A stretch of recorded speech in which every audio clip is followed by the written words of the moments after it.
তো আল্লাহর প্রিয় হইতে হইলে নফল ইবাদত করতে হবে। কি কি নফল ইবাদত করে আল্লাহ তাআলার প্রিয় হতে পারে আমি দুই একটি আপনাদের সাথে শেয়ার করবো ইনশাআল্লাহ। এক নাম্বার, আল্লাহর কোরআনের তেলাওয়াত। এটা আল্লাহর বাণী। কোরআন তেলাওয়াত মানে আল্লাহর সাথে কথা বলা। যখন আপনি কোরআন তেলাওয়াত করেন, কাইন্ড অফ আপনি আল্লাহর সাথে মুনাজাত করেন, মানে একান্ত আলাপন করেন, আলাপচারিতা করেন। দুই নাম্বার তালিকা হচ্ছে আত-তাহাজ্জুদ বা কিয়ামুল লাইল। দুই রাকাত করে মাঝরাতে যে সালাতটা বিষ্ণু সাল্লাল্লাহু আলাইহি ওয়াসাল্লাম পড়তেন, এটাকে বলে কিয়ামুল লাইল বা তাহাজ্জুদ। তিন নাম্বার মাধ্যম হচ্ছে বেশি বেশি আল্লাহ তাআলার কাছে চাওয়া, মানে আদ-দুআ, দোয়া করা।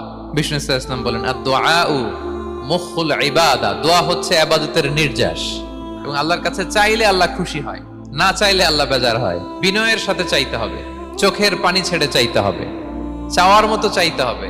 চাওয়ার মতো চাইলে আল্লাহ দেয়। আল্লাহ তাআলা আমাদের সবাইকে তার প্রিয় ভাজন বান্দাদের তালিকায় অন্তর্ভুক্ত করে নেক। আমরা সবাই পড়ি আমিন।